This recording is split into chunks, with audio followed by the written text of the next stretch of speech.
सब कुछ जीता जा सकता है संस्कार से, सब कुछ जीता जा सकता है संस्कार से, लेकिन जीता हुआ भी हारा जा सकता है अहंकार से, अहंकार से।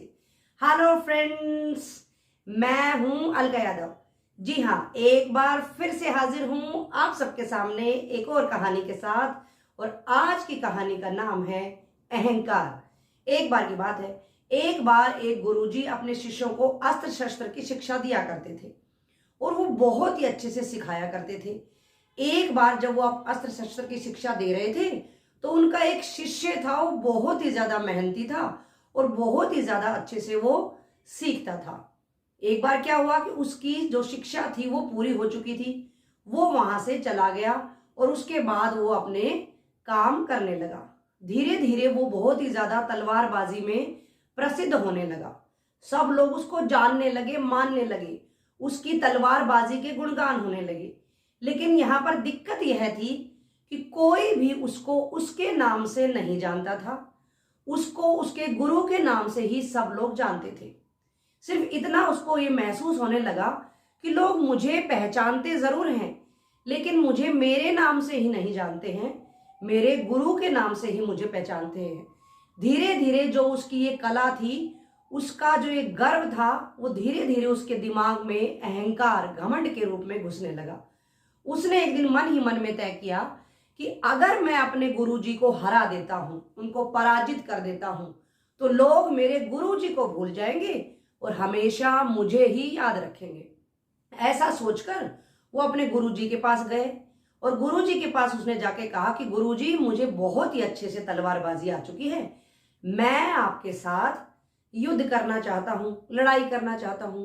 गुरुजी को सिर्फ ये बात सुननी थी, उनको पूर्ण रूप से समझ आ चुका था कि हो ना हो मेरे शिष्य के मस्तिष्क में, दिमाग में अहंकार ने घर कर लिया है। लेकिन शिष्य की बात तो माननी ही थी। गुरुदेव ने कहा कि ठीक है, आज से ठीक 1 महीने के बाद तुम यहां आना और जैसा कि तुम चाहते हो तो मैं तुम्हारे साथ युद्ध करूंगा। शिष्य को बड़ी खुशी हुई कि गुरुजी ने उसकी बात मान ली थी। शिष्य वहां से चला गया। कुछ दिनों के बाद शिष्य को पता चला कि उसके जो गुरुजी हैं वो 6 हाथ लंबी मयान बनवाने लग रहे हैं। तो उसके दिमाग में आया कि मैं गुरुजी को ऐसे थोड़ी ना आगे जाने दे सकता हूं। उसने क्या किया कि 8 हाथ की लंबी मयान और तलवार बनवा ली। उसके बाद गुरुजी की भी मयान बनकर तैयार हो गई और शिष्य की भी बनकर तैयार हो गई। अब वो दिन आ गया जब गुरु और शिष्य को युद्ध करना था। शिष्य वहां पर पहुंचा और जैसे ही दोनों युद्ध करने के लिए सामने खड़े हुए तो दोनों ने अपनी मयान ली हुई थी।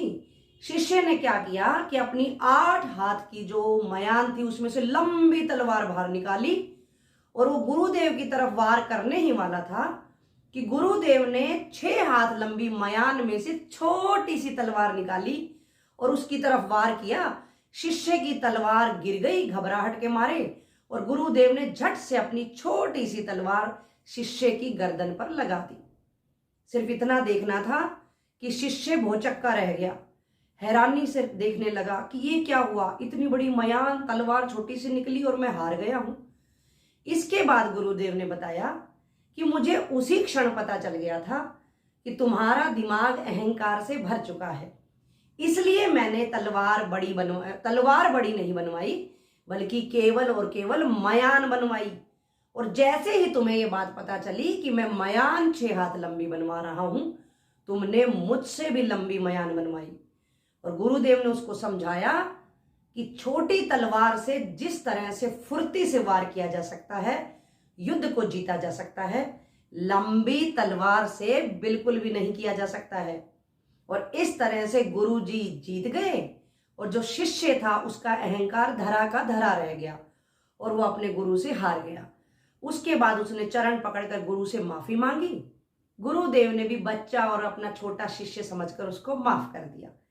तो देखा बच्चों और दोस्तों, कहानी भले ही पुरानी है, कहानी कितनी ही पुरानी हो, वो हमें हमेशा कोई ना कोई सीख जरूर देकर जाती है। ठीक उसी तरह से यह कहानी भी हमें सीख देकर जा रही है कि हमें भी कभी भी अहंकार कतई नहीं करना चाहिए। चाहे वो पैसों का अहंकार हो, ज्ञान का अहंकार हो, सुंदरता का अहंकार हो, कोई भी चीज आपके पास है, आप उस पर गर्व करें, अहंकार कभी ना करें।